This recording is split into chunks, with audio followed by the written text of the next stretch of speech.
क्रिस्त में प्रिय भाई और बहनों, आज गुड फ्राइडे है। आज के दिन संपूर्ण कलीसिया के साथ हम एक ऐसे ऐतिहासिक पल में प्रवेश करते हैं जहां पर हम देखते हैं कि आज के दिन प्रभु यीशु ने क्रूस पर अपने प्राणों की आहुति दी।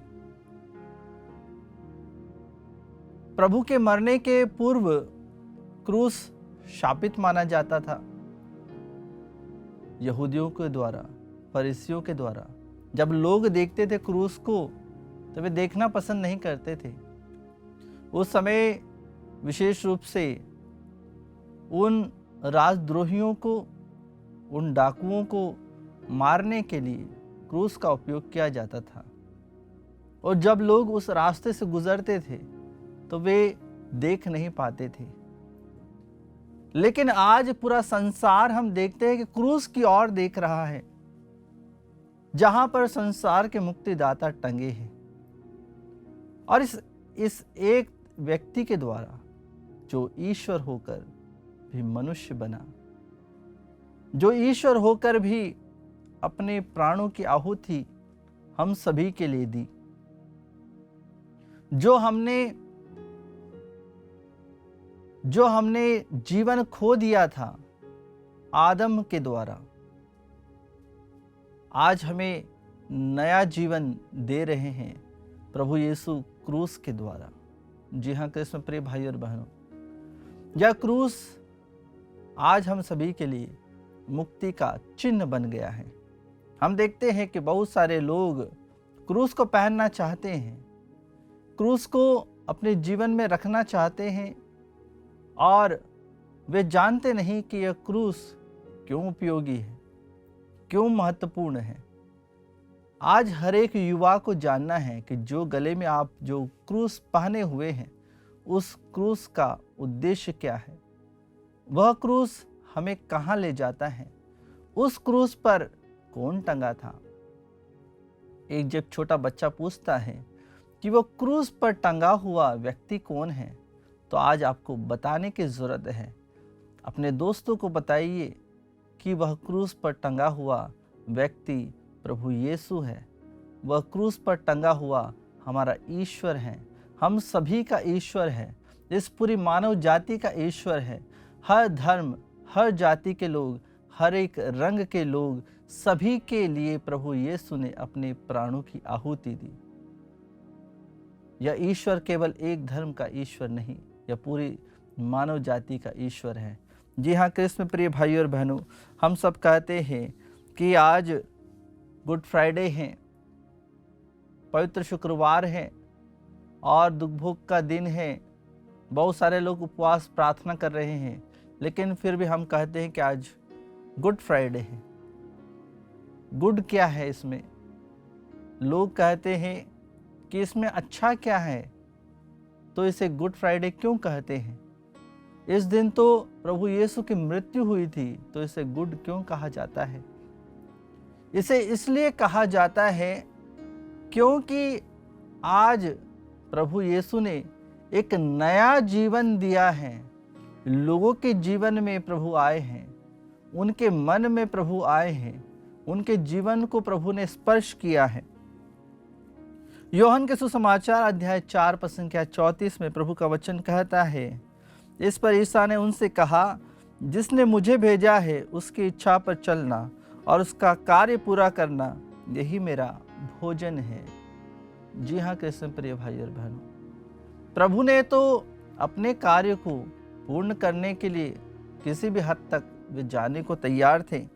इसीलिए हम पढ़ते हैं संत यूहन्ना के सुसमाचार अध्याय 19 पद संख्या 28 से 30 में, ईसा की मृत्यु।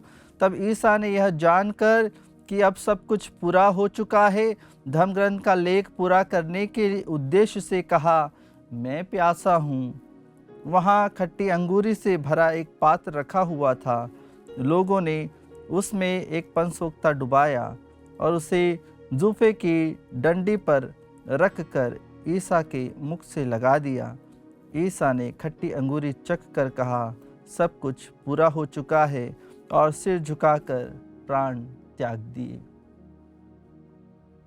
जी हाँ कृष्ण प्रिय भाइयों और बहनों, प्रभु ने कहा सब कुछ पूरा हो चुका है।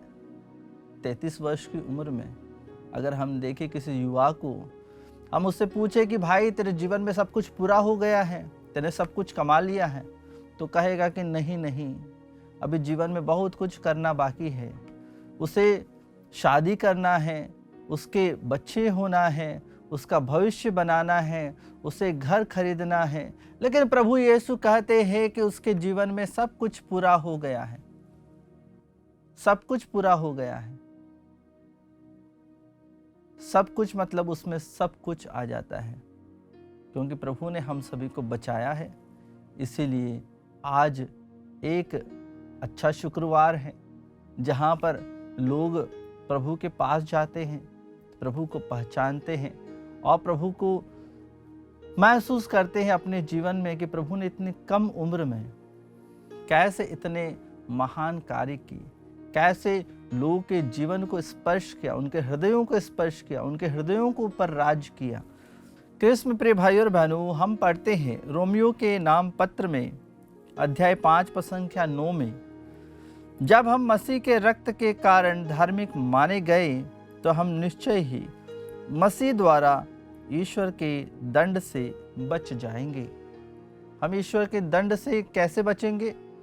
मसीह के रक्त के द्वारा। अगर हम किसी बंधन में हैं तो उससे छुटकारा कैसे पाएंगे? मसीह के रक्त के द्वारा, क्योंकि रक्त ही हम सभी को जीवन देता है। हम देखते हैं कि बहुत सारे लोग लोगों को जीवन देने के लिए रक्त दान करते हैं और उनका जीवन बचाते हैं। हम सभी को लोगों का जीवन बचाना है, लेकिन एक ऐसा मुक्तिदाता आपके सामने है जो अपने शरीर में उसके जितना भी रक्त था वह सब कुछ दे डाला, क्योंकि उसे जीवन बचाना था। किसका जीवन बचाना था? आपका और मेरा जीवन प्रभु ने बचाना था। आपका और मेरा जीवन प्रभु ने बचाया है अपने पवित्र रक्त के द्वारा, क्योंकि प्रभु यीशु का रक्त पवित्र है। हमारा रक्त उतना पवित्र नहीं है। हम पाप में रहते हैं, पाप में जीवन जीते हैं, पाप में दुनिया में रहते हैं, पाप में लोगों से मिलते हैं। हमारा हृदय, हमारा मन, हमारा रक्त उतना पवित्र नहीं है, लेकिन प्रभु यीशु का रक्त पवित्र है और वही रक्त आज हम सभी को मुक्ति दिलाता है। कृष्ण में प्रिय भाई और बहनों, हम देखते हैं कि यहूदियों एवं शास्त्रियों द्वारा प्रभु यीशु पर आरोप लगाया गया, प्रत्यारोप लगाया गया। यूहन्ना के सुसमाचार अध्याय 19 पद संख्या 19 में हम पढ़ते हैं, पिलातुस ने एक दोष पत्र भी लिखवा कर क्रूस पर लगवा दिया। वह इस प्रकार था, ईसा नाजरी यहूदियों का राजा। प्रभु सभी का राजा। जब वे मरे तो भी उनके क्रूस के ऊपर लिखा हुआ था यहूदियों का राजा। वह राजा थे, बचपन से ही राजा थे और जब मरे तो भी राजा थे और वे राज्य करते हमारे हृदय, हमारे दिलों पर, हमारे हृदयों पर। अब भी वे राजा है। एक ऐसा राजा जिसका राज्य खत्म ही नहीं हो रहा है, एक ऐसा राजा जिसका राजत्व वह बढ़ाते ही जा रहा है। हम एक ऐसे राजा के पास आज आकर खड़े हुए क्रूस के नीचे, जो अपना न्याय, हमारा न्याय करता है। वह क्रूस पर से हमें देख रहा है, हमारे जीवन को देख रहा है, हमारे मनों को देख रहा है। कृष्ण प्रिय भाई और बहनों, हम जानते हैं कि प्रभु यीशु को 39 कोड़े मारे गए। उन्हें क्रूस पे लटकाने के पूर्व 39 कोड़े, ऐसे कोड़े जिन पर कीलें लगी रहती थी, ऐसी कीलें कि जब वह ऐसे कोड़े जब उन्हें मारे जाते थे तब वह उनके शरीर के मांस को भी खींच लेते थे। तो आप सोचिए कि 39 कोड़े जब किसी व्यक्ति को लगते हैं, उस पर बहुत सारे कांटों के झुंड रहते थे। जब मारता था वह सैनिक तो पूरा उनका मांस भी वह उधेड़ लेता था। ऐसे 39 कोड़े प्रभु को मारे गए। अब सोच सकते हैं कितना रक्त बहाव होगा, कितनी तकलीफ हुई होगी, कितने दर्द से वे सहम उठे होंगे। यह सब कुछ क्यों हुआ? हमारे पापों के लिए, हमारे गुनाहों के लिए, हमारे अपराधों के लिए, जो हम हमारे जीवन में हर दिन प्रतिदिन करते हैं। आज हमें सोचने की ज़रूरत है, आज हमें समझने की ज़रूरत है कि प्रभु को हम दुख कब देते हैं। जब हम झूठ बोलते हैं, जब हम एक दूसरे से ईर्ष्या करते हैं, जब हम घमंड करते हैं, लोगों की बुराइयां करते हैं, तब हम दुख देते हैं, प्रभु पर कोड़े बरसाते हैं, हमारी बुराइयों के, हमारे पापों के।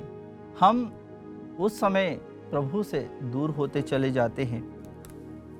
जी हाँ कृष्ण में प्रिय भाइयों और बहनों, यह असहनीय दुख प्रभु झेल रहे हैं और साथ ही साथ वे कलवारी की ओर बढ़ते जा रहे हैं। कलवारी की ओर बढ़ना, बार बार गिर जाना, फिर उठना, हार नहीं मान रहे हैं प्रभु वापस क्रूस उठाते हैं। सैनिक उन्हें मारते जाते वापस क्रूस उठाते हैं। हम देखते हैं कि प्रभु यीशु की भेंट माँ मरियम से होती है। माँ मरियम जिस तरह से प्रभु यीशु को बचपन से ही उन्होंने पाला, अपने बेटे को गिरते हुए देखती है, अपने बेटे के सर पर कांटों का मुकुट देखती है, अपने बेटे को सूली पर ले जाते हुए देखती है। उस माँ के हृदय पर क्या दर्द होगा, कितनी तकलीफ होगी, कितने दुख से वह अपने आप को संभाल रही होगी। एक माँ का हृदय टूट गया होगा, एक तलवार उनके हृदय को आर पार भेद रही होगी। जी हाँ कृष्ण प्रिय भाई और बहनों, सभी भविष्यवाणी यहाँ पर पूरी होते हुए दिखाई देती है। सिम्योन आता है प्रभु की मदद के लिए और प्रभु का क्रूस उठाता है। हमारी भी दशा ऐसी ही है। हम भी चाहते हैं प्रभु का क्रूस उठाने के लिए, लेकिन पास में तो खड़े हैं, लेकिन कोई दर्द को सहन नहीं करना चाहता, कोई दर्द के पास में नहीं आना चाहता, कोई नहीं चाहता कि उसके जीवन में कुछ हो। लेकिन यह दर्द, यह क्रूस ऐसा है, जब उसे उठाओगी, जब उसे छुओगी, तो आपको शांति मिलेगी, तब आपको चंगाई मिलेगी, तब आपको अनुग्रह मिलेगा। जी हाँ कृष्ण प्रिय भाई और बहनों, जैसे जैसे प्रभु आगे बढ़ रहे हैं, प्रभु यरूशलेम की नारियों से भी कहते हैं कि मेरे लिए नहीं, अपने लिए, अपने बच्चों के लिए रो। प्रभु के दुखों को देखते हुए वे रो रहे थे, वे सोच रहे कि हम प्रभु के लिए रोए, लेकिन प्रभु उनसे कहते हैं कि तुम अपने लिए और अपने बच्चों के लिए रो, क्योंकि जो विपत्ति यरूशलेम पर आने वाली थी और जो पूर्ण हुई प्रभु के कथना अनुसार, प्रभु जब क्रूस पर ले जाए जा रहे हैं, सैनिक लोग उन्हें मार रहे हैं, उन्हें प्रताड़ना दे रहे हैं। जी हाँ कृष्ण प्रिय भाई और बहनों, बहुत ही दुखमय परिस्थिति बनी हुई थी और आपने हर शुक्रवार को विशेष रूप से क्रूस रास्ता किया है, उपवास किया है, प्रार्थना किए हैं। आज भी बहुत सारे लोग उपवास कर रहे हैं, अपने जीवन को प्रभु के सामने चढ़ा रहे हैं। जैसे जैसे वे यात्रा करते हुए प्रभु के इस पवित्र घड़ी में क्रूस के नीचे आकर खड़े होते हैं, तब उन्हें समझ में आता है कि उनका जीवन प्रभु में है, प्रभुमय हो जाना चाहिए, क्योंकि यह क्रूस ही अंत नहीं है, क्रूस के बाद भी उनके प्रभु नया जीवन देने वाला है। क्योंकि जैसे ही प्रभु क्रूस पर चढ़ाए जाते हैं, तो विशेष रूप से हम देखते हैं कि यीशु के 7 जीवनदायी वचनों को, प्रभु के 7 जीवनदायी वचन जो प्रभु ने क्रूस पर से कहे, उस पर हम मनन चिंतन करें। लूकास के सुसमाचार अध्याय 23 पद संख्या 34 में प्रभु का वचन कहता है, पिता इन्हें क्षमा कर, क्योंकि यह नहीं जानते कि यह क्या कर रहे हैं। क्योंकि जो लोग प्रभु पर अत्याचार कर रहे थे, जो सैनिक लोग प्रभु को मार रहे थे, क्योंकि वे नहीं जानते थे कि वे क्या कर रहे हैं। कभी कभी हमारे जीवन में हम भी जब पाप करते हैं, हम भी नहीं जानते कि हम क्या कर रहे हैं, तो प्रभु हमारे पापों को भी क्षमा करता है।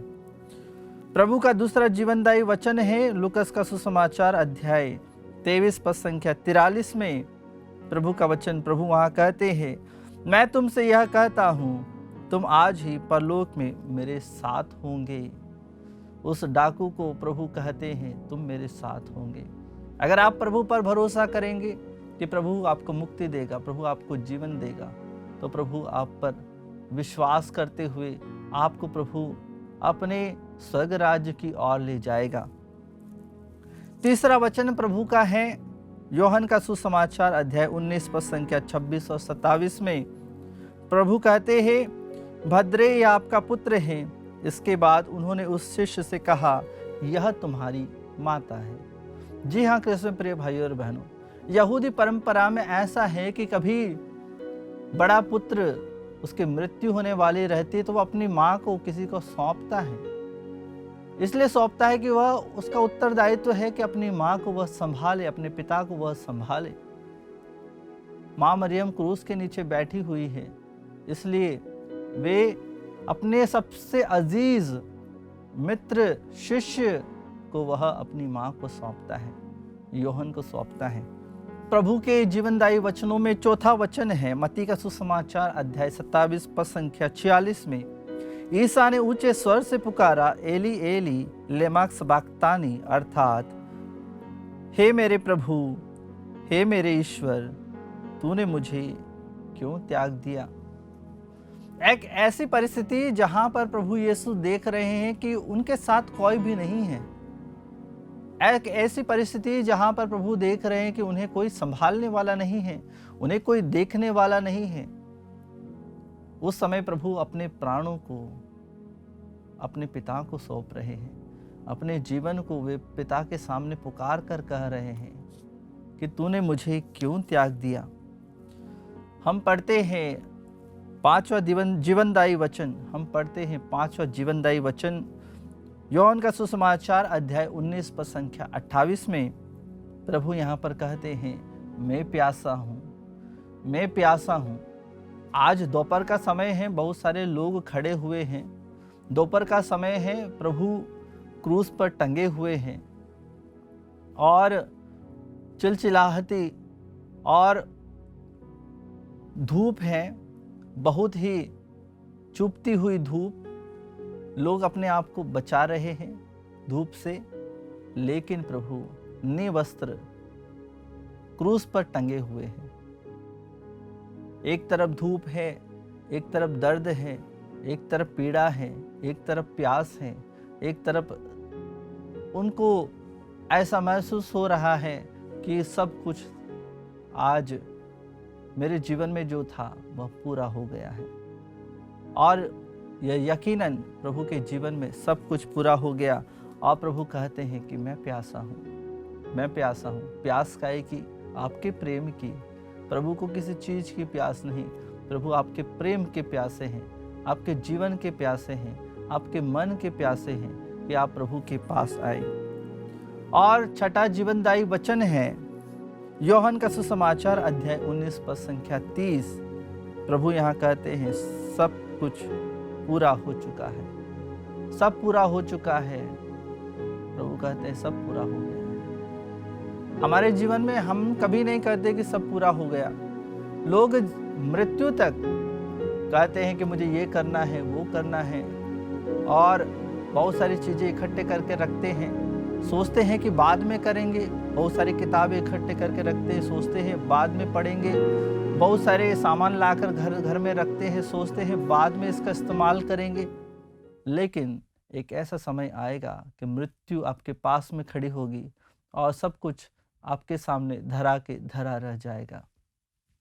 जी हाँ कृष्ण प्रिय भाई और बहनों, प्रभु ने कहा कि सब कुछ पूरा हो गया है।